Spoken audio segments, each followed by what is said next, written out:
Shalom semuanya. Kali ini kita jumpa lagi di Persekutuan Persada pada malam ini. Bagaimana kabar semuanya? Saya harap kita semua boleh dalam keadaan baik dan sehat semua. Mari kita awali dengan berdoa. Tuhan, kami datang ke hadirat-Mu saat ini. Meskipun kami tidak bisa berkumpul karena situasi saat ini, tapi kami percaya bahwa Engkau tetap bersama-sama dengan kami. Kami juga percaya akan kasih-Mu yang senantiasa menjaga dan menyertai hidup kami. Bapa, kami juga tetap berdoa untuk semua anggota Persada, supaya mereka semua dalam perlindungan Tuhan dan semua juga diberikan kesehatan. Doa kami biarlah situasi ini boleh cepat berlalu dan semua boleh pulih kembali sehingga kami bisa berkumpul dan kembali bersekutu bersama. Inilah doa kami Tuhan, dan dalam nama Yesus kami berdoa. Amin. Saudara, saat ini kita mungkin merasa bahwa kita sedang berada di padang belantara yang gelap. Kita tidak tahu mengapa ini terjadi dan kita juga tidak tahu kapan ini akan berakhir. Tapi percayalah, kita tidak sendiri menghadapinya. Kita punya Tuhan yang tidak pernah meninggalkan kita. Hanya saja Dia sedang menguji kita lewat proses dan waktu, supaya kita makin disempurnakan olehnya, dan Tuhan ingin kita bisa melewati situasi ini sehingga kita bisa menjadi pemenang. Mari kita akan nyanyikan sebuah lagu, Jejak-Mu Tuhan. Mari kita akan merenungkan lagu ini bersama-sama.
Marilah kita tetap berjalan di jalan yang Tuhan dan hidup menyenangkan hati Tuhan. Sebuah pujian, mataku tertuju padamu.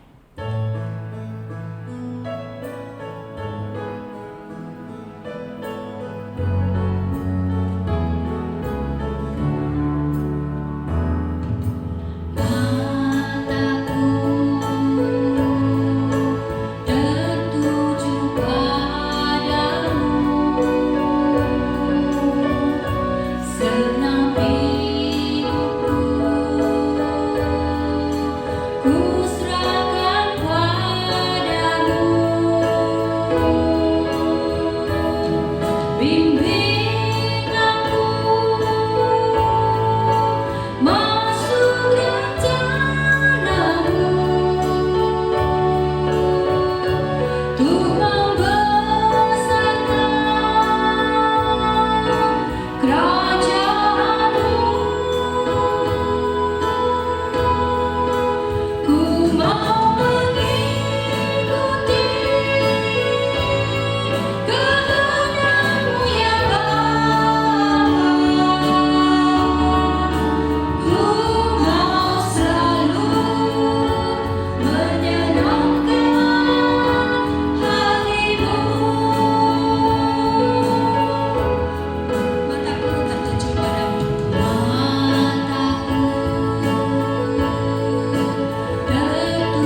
Saudara, sebelum kita mendengar firman Tuhan, mari kita masuk di dalam doa. Mari kita berdoa. Tuhan, kiranya puji-pujian kami tadi menyenangkan hati Tuhan. Dan sekarang Tuhan, saatnya kami mau mendengar firman-Mu. Berbicaralah, kami siap mendengar. Kami sungguh butuh firman-Mu di dalam saat-saat yang sulit ini Tuhan. Kami sungguh Tuhan membutuhkan tuntunan Tuhan. Kami sungguh membutuhkan penyertaan Tuhan, supaya kami bisa melewati masa-masa sulit ini dengan baik. Sekarang Tuhan, berfirman-Lah Tuhan. Kiranya Tuhan, Kau pakai hamba-Mu menjadi saluran berkat melalui firman-Mu, melalui kebenaran-Mu pada malam hari ini. Doa dalam nama Yesus. Amin. Shalom saudara yang terkasih. Saya mengambil tema hari ini adalah Hear my cry, O Lord. Dengarlah doaku, ya Tuhan. Satu doa setiap kita pada hari ini. Kita semua berteriak kepada Tuhan. Hear my cry, O Lord. Dengarlah doaku, ya Tuhan. Dan percayalah Tuhan Allah yang hidup mendengar doa saudara dan saya. Mari kita lihat Alkitab kita di dalam kitab 2 Tawarikh pasal yang ke-20. Kitab 2 Tawarikh pasal yang ke-20. Kita akan membaca ayat, harusnya kita baca ayat 1 sampai 30 saudaraku. Tapi karena alasan waktu kita akan baca lebih dahulu ayat 1 sampai ayat ketiga. Demikian bunyinya. Setelah itu Bani Moab dan Bani Amon datang berperang melawan Yosafat bersama-sama sepasukan orang Meunim. Datanglah orang memberitahukan Yosafat, suatu laskar yang besar datang dari seberang laut Asin, dari Edom menyerang tuanku. sekarang mereka di Haseson Tamar, yakni En-Gedi. Yosafat menjadi takut, lalu mengambil keputusan untuk mencari Tuhan. Ia menyerukan kepada seluruh Yehuda supaya berpuasa. Ia menyerukan kepada seluruh Yehuda supaya berdoa dan berpuasa, saudaraku. Ketika situasi memburuk, ya hidup kita bisa memburuk, bukan? Ketika dunia ini sedang bergoncang, saat ini dunia memang sedang bergoncang, saudaraku. Dan ketika Anda mungkin hari ini terpuruk oleh pandemi virus corona, atau terpuruk karena situasi ekonomi, dan Anda tidak berdaya, ada satu hal yang saya ingatkan kepada saudara. Satu hal yang perlu Anda ingat, bahwa Anda dan saya mempunyai Allah yang setia, Allah yang dapat kita andalkan, Allah yang maha besar, yang maha kuasa, yang maha tahu. Dan Allah yang setia itu, kesetiaannya tidak pernah berubah oleh apapun. Kesetiaannya adalah untuk selama-lamanya, saudaraku. Hidup ini memang ada dinamika, saudaraku. Kadang baik, kadang buruk. Tidak selamanya kita semua hidup ini menjadi lancar. Ada waktunya kita menghadapi tantangan, kesulitan, hambatan. Dan ada waktunya badai kehidupan datang. Ketika badai kehidupan datang, Anda tidak bisa hindari. Jangan melarikan diri daripada badai itu. Badai hidup harus kita hadapi, saudaraku, sesuai dengan petunjuk firman Tuhan. Nats yang kita baca tadi adalah kisah mengenai seorang raja, yaitu Raja Yosafat. Sebetulnya dia adalah raja yang baik, saudaraku. Saudaraku, bangsa Israel atau negara Israel waktu itu terpecah menjadi dua, bagian utara dan bagian selatan. Bagian utara semua raja-rajanya jahat di mata Tuhan. Di bagian selatan atau negara Yehuda, sebagian rajanya jahat di mata Tuhan, sebagian lagi benar di mata Tuhan. Yosafat adalah raja yang termasuk benar di hadapan Tuhan. Dia sungguh-sungguh orang yang setia kepada Tuhan, menyembah hanya kepada Tuhan. Sedangkan raja-raja yang lain menyembah berhala. Yosafat menggantikan ayahnya, yaitu Asa, menjadi raja Yehuda. Dikatakan di dalam pasal 17 ayat 1, dia seorang yang takut akan Tuhan. Dia seorang yang takut akan Tuhan. Maka Yosafat diberkati oleh Tuhan. Pasal 17 ayat 12 dikatakan Yosafat diberkati, makin lama makin kuat. Secara militer, Yosafat mempunyai tentara yang besar, yang kuat, yang hebat, yang baik. Dan di dalam pasal 18 ayat 1, Yosafat dikatakan menjadi kaya. Dan tidak hanya itu, dikatakan dia sangat terhormat. Oh, ini situasi yang sangat baik, saudaraku. Seorang raja, ya, dia kaya, dihormati oleh orang, dan dia mempunyai militer yang kuat. Sampai di sini hidupnya baik. Tetapi dalam pasal 20 ayat 1 yang kita baca tadi, sesuatu terjadi. Tiba-tiba ada badai yang datang di dalam kehidupan Raja Yosafat, yaitu ada 3 suku bangsa yang bersekongkol, yang bersepakat, berkolaborasi akan menyerang Yosafat. Ini badai yang besar, saudara. Yosafat dihadapkan kepada musuh yang besar, dan menurut perhitungannya dia tidak mampu untuk melawan 3 bangsa ini sekaligus. Ada sesuatu yang di luar kemampuannya, dan dia harus hadapi badai ini, saudara. Bagaimana dia menghadapi badai kehidupan ini yang tiba-tiba datang tanpa diduga? Tidak ada tanda-tanda sebelumnya. Tiba-tiba dia harus menghadapi persoalan yang besar, yaitu persoalan hidup mati. Dan bagaimana Yosafat menghadapi situasi ini? Mari kita belajar, saudara, ya. Hari ini saya akan sampaikan, saudaraku, 4 langkah yang harus saudara ambil ketika saudara menghadapi situasi tantangan persoalan yang di luar kemampuan saudara. Yang pertama, saudaraku, ketika badai kehidupan datang, berdoa. Kita kembali kepada ayat 3 dikatakan, Yosafat menjadi takut lalu mengambil keputusan untuk mencari Tuhan. Dan dia menyerukan kepada seluruh Yehuda supaya berpuasa. Yosafat menjadi takut dan mengambil keputusan mencari Tuhan. Inilah langkah yang tepat, saudaraku. Ketika saudara menjadi takut, jangan berdiam diri. Ambil keputusan. Dan keputusan yang tepat adalah mencari Tuhan. Mungkin hari-hari ini kita semua menghadapi ketakutan. Ketakutan pandemi virus corona. Dan yang mungkin lebih serius adalah ketakutan menghadapi rontoknya ekonomi, saudara. Ketika itu terjadi, ambillah keputusan. Yang pertama, keputusan untuk mencari Tuhan, yaitu berdoa. Bahkan di sini Yosafat menyuruh seluruh Yehuda tidak hanya berdoa, tapi mereka berdoa dan berpuasa. Langkah pertama yang harus saudara ambil hari ini adalah berdoa. Yosafat memulai doanya di ayat yang ke-6. Dikatakan di sana bahwa dia memuji kebesaran Allah. Dia tahu dia punya Allah yang besar. Dia tahu dia punya Allah yang setia kepadanya. Allah yang maha kasih, Allah yang maha baik. Ayat 6, Yosafat menaikkan pujian, penyembahan kepada Tuhan. Doanya adalah diawali dengan doa penyembahan kepada Tuhan. Dan itulah doa yang baik, saudara. Bagaimana dengan saudara dan saya? Hari ini kita belajar, saudara.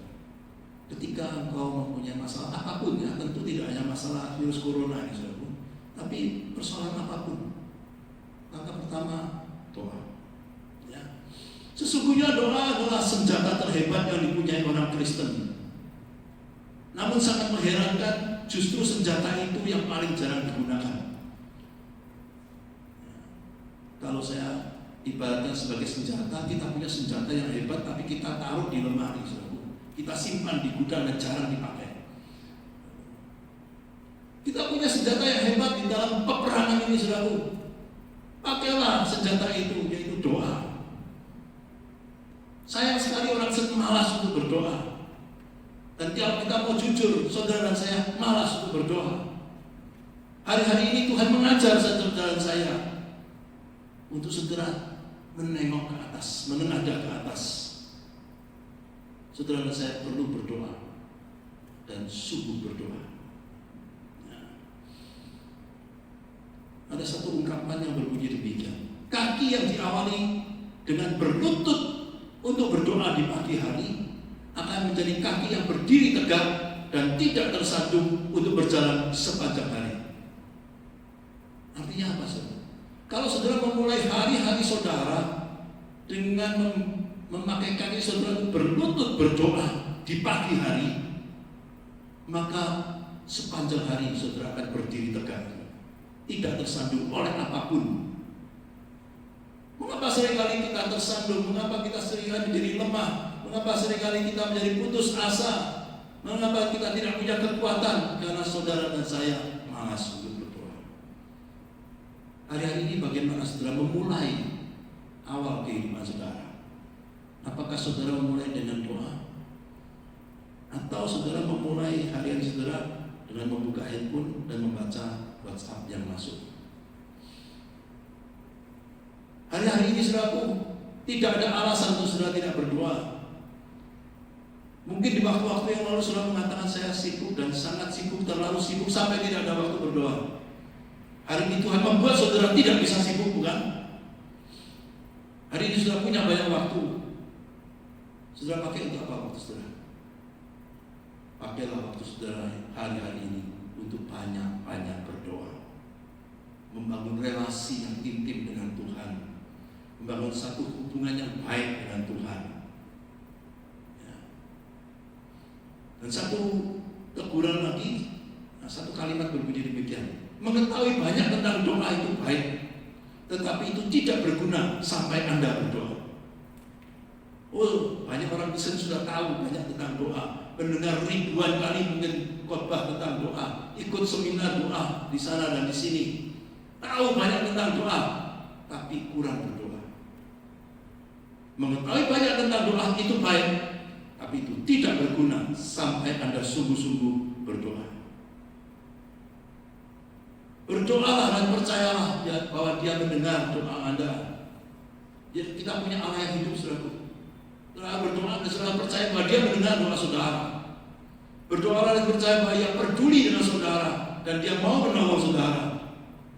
Berdoalah dan percaya bahwa Dia tahu dengan pasti kondisi saudara yang sedang saudara hadapi sekarang. Dia adalah Allah yang Maha tahu, saudara. Dia tahu persis tepat bagaimana keadaan saudara, di mana Anda sekarang berada, apa yang sedang kau hadapi sekarang. Dia tahu dengan persis bagaimana kondisi Anda sekarang. Berdoalah dan percaya bahwa Dia sanggup menolong, karena tidak ada yang mustahil bagi Dia. Tidak ada yang mustahil bagi Tuhan, dan itu bisa kita mulai dengan doa. Doa merubah segalanya. Doa sanggup merubah yang mustahil menjadi tidak mustahil, yang tidak mungkin menjadi mungkin, saudaraku. Angka pertama ketika menghadapi badai kehidupan, berdoa. Yang kedua, saudaraku, setelah saudara berdoa, nantikanlah Tuhan. Mari kita lihat ayat yang ke-9. Kami akan berseru kepadamu di dalam kesesakan kami, sampai Engkau mendengar dan menyelamatkan kami. Yosafat dan bangsa Israel berkata demikian. Tuhan, kami akan berseru kepadamu, berdoa kepadamu di dalam kesesakan kami, di dalam kesulitan kami, di dalam menghadapi masalah ini. Kami akan berdoa sampai Engkau mendengarkan dan menyelamatkan kami.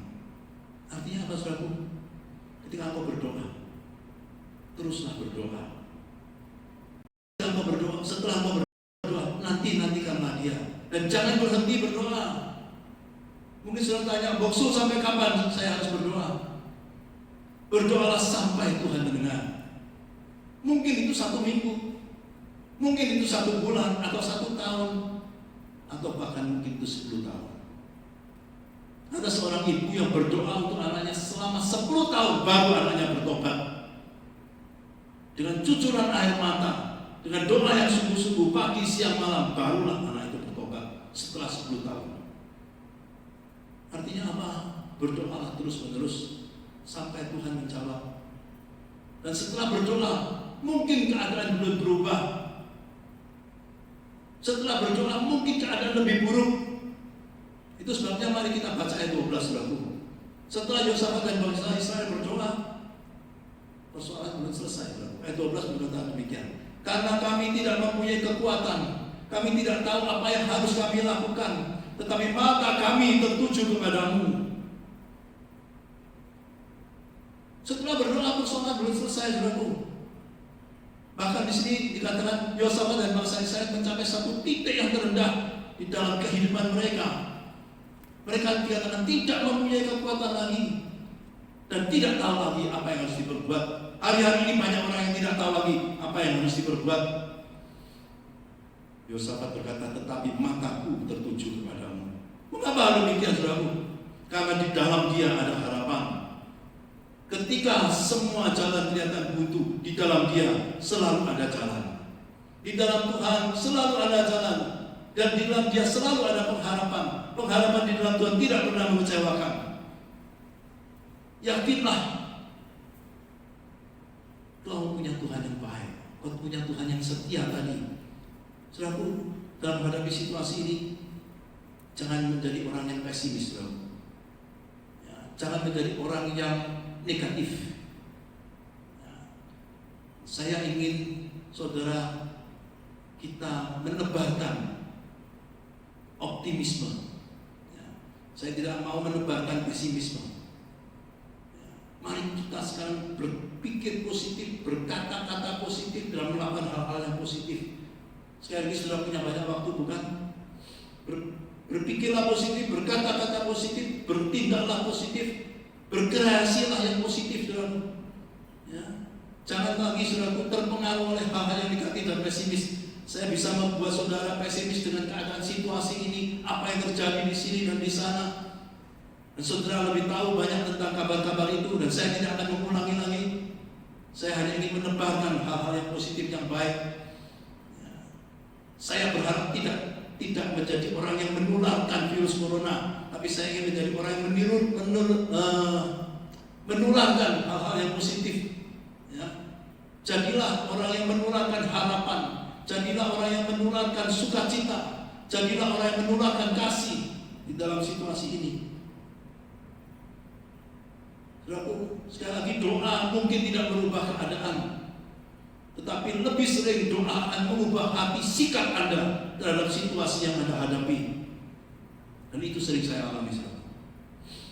Saya berdoa untuk satu persoalan dan satu masalah yang tidak bisa selesai. Saya berdoa, Tuhan tolong. Setelah berdoa sekian lama, masalah tetap ada.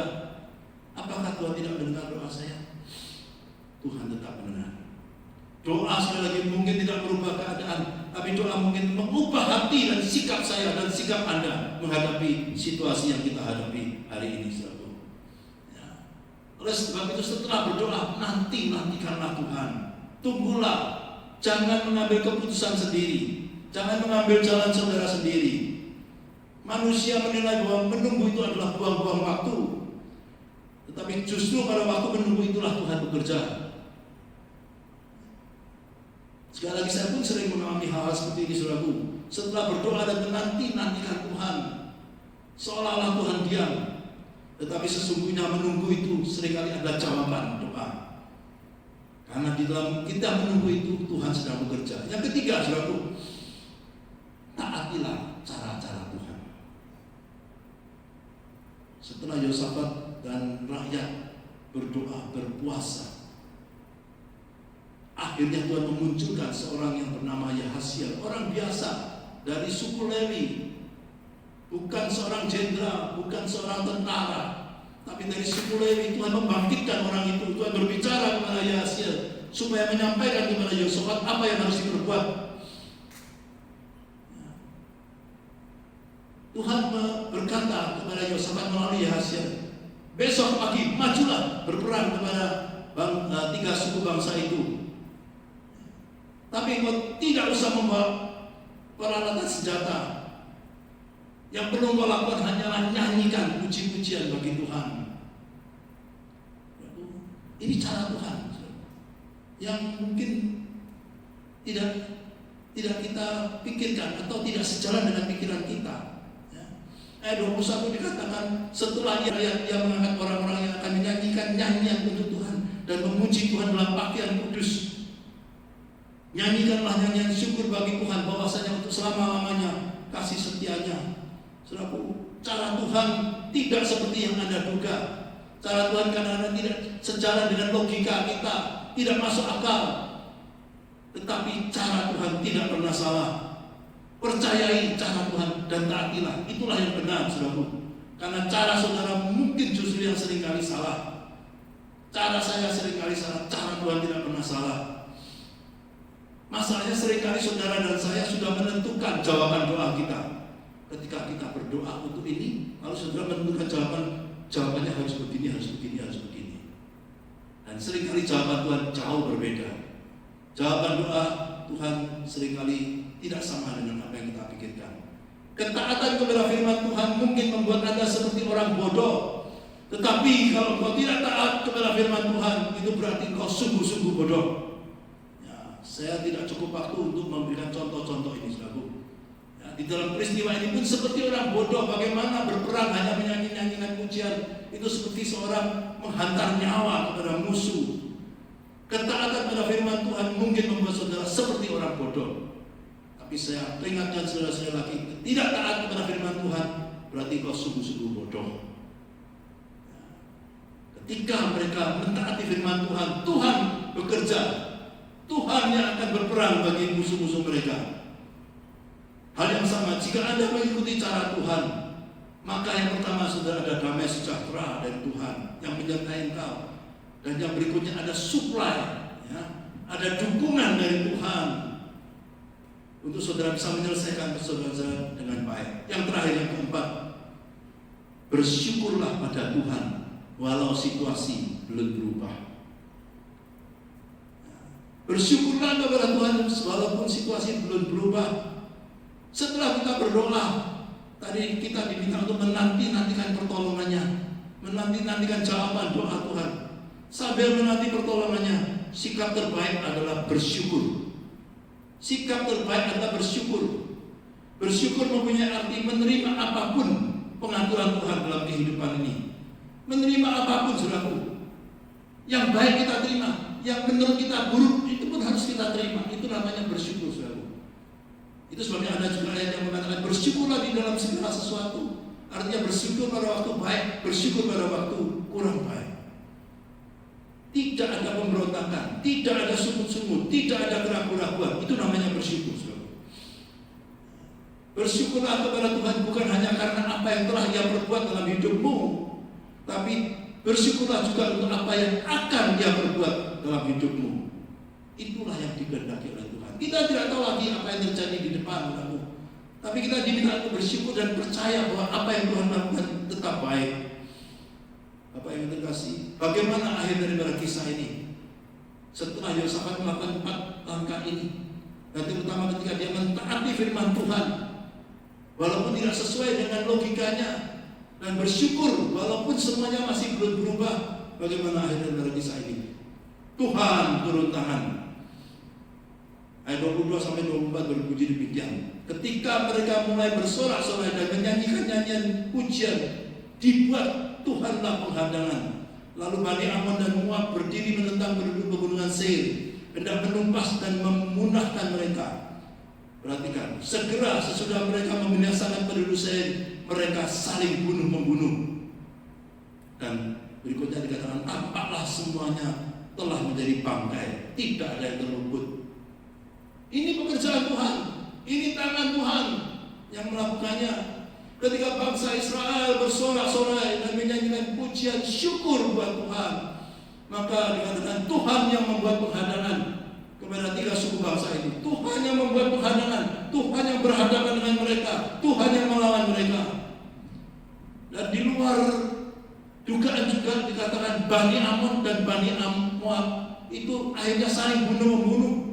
Tidak ada seorang pun yang terluput. Semuanya telah menjadi bangkai.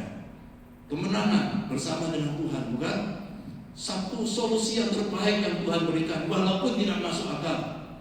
Tetapi Yosafat dan bangsa Israel taati, maka semuanya berakhir dengan sangat baik. Ketika Tuhan bertindak, maka tidak ada siapapun yang bisa menghadangnya. Tidak ada apapun yang bisa menghadangnya. Saya akan akhiri dengan satu kalimat ringkasan. Jika Anda percaya dan tetap percaya dalam situasi apapun, jika Anda berdoa dan tetap berdoa, dan selanjutnya sudah menanti-nantikan Tuhan, mentaati cara Tuhan, pada akhirnya Anda akan melihat, Anda akan mengalami kuasa Tuhan, saudara akan takjub dengan kebesaran Tuhan dan kedahsyatan Tuhan. Kiranya firman Tuhan pada hari ini menguatkan saudara dan saya di dalam menghadapi situasi-situasi yang sulit ini. Pertama, berdoalah kepada Tuhan, ya. Yang kedua, setelah berdoa nantikanlah Dia. Yang ketiga, taati cara Tuhan walaupun tidak masuk akal. Dan yang keempat yang paling penting, ucapkanlah syukur walaupun mungkin situasi belum berubah. Lihatlah Tuhan bekerja. Lihatlah Tuhan yang akan memberikan jalan keluar. Tuhan akan memberikan jawaban yang terbaik. Amin. Mari kita berdoa. Tuhan, kami datang kepadamu. Kami percaya Tuhan tidak pernah membiarkan kami menghadapi kehidupan ini seorang diri. Tuhan ada bersama dengan kami. Kau Maha Besar, Maha Kuasa, Maha Tahu, dan juga Allah yang Maha Kasih, Allah yang baik, Allah yang setia. Kau tahu situasi kami masing-masing, apa yang sedang kami hadapi. Tuhan, tolonglah kami. Dan biarlah kami boleh meneladani akan Raja Yosafat untuk menghadapi badai kehidupan sesuai dengan firman. Tuhan, tolong sekali lagi kami bisa tidak hanya mendengar firman Tuhan, tapi kami menjadi pelaku-pelaku firman. Doa dalam nama Yesus. Amin.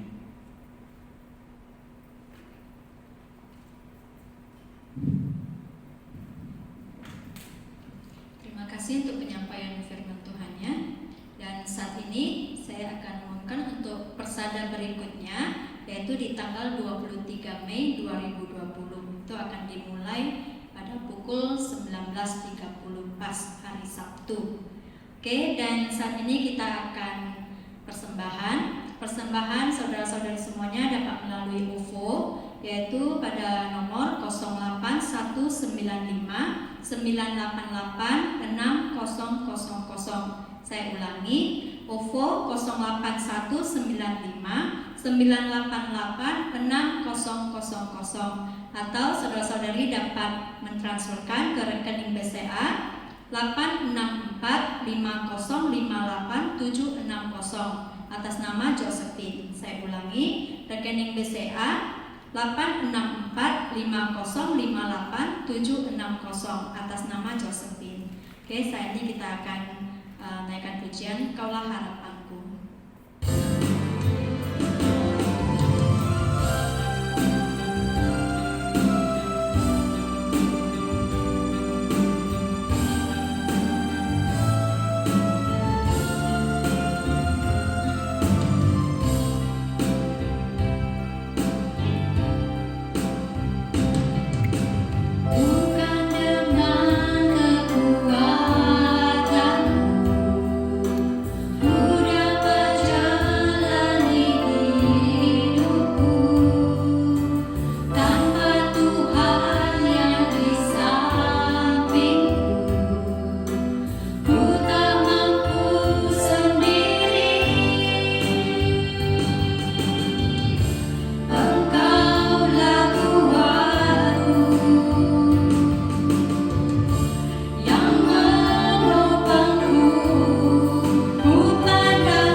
Ajari kami ya Tuhan dapat berdiri tegak bersama-Mu ya Tuhan, hanya bersandar kepadamu. Dan saat ini ya Tuhan kami memberikan sedikit persembahan ya Tuhan, kiranya biarlah persembahan ini dapat harum di hadapan-Mu dan dapat berkenan bagi-Mu ya Tuhan untuk memperluas kerajaan-Mu. Terima kasih Tuhan, kami serahkan semuanya dalam tangan kuasa-Mu, hanya dalam nama Yesus Kristus kami berdoa dan mengucap syukur. Amin. Saya ini adalah doa berkat oleh Bapak Pendeta Purnomo. Saudara yang terkasih, dimanapun saudara berada, silakan bangkit berdiri dan terimalah berkat Tuhan. Bukalah hatimu saudaraku, tadakan tanganmu, terimalah berkat Tuhan. Kiranya berkat kasih Allah Bapa yang limpah-limpah, damai sejahtera dan anugerah Tuhan Yesus yang melampaui situasi dan pergumulanmu saat ini masing-masing, penyertaan, pemeliharaan, perlindungan, kekuatan dari Allah Roh Kudus dilimpahkan kepadamu setiap orang, mulai malam ini sampai selama-lamanya. Amin.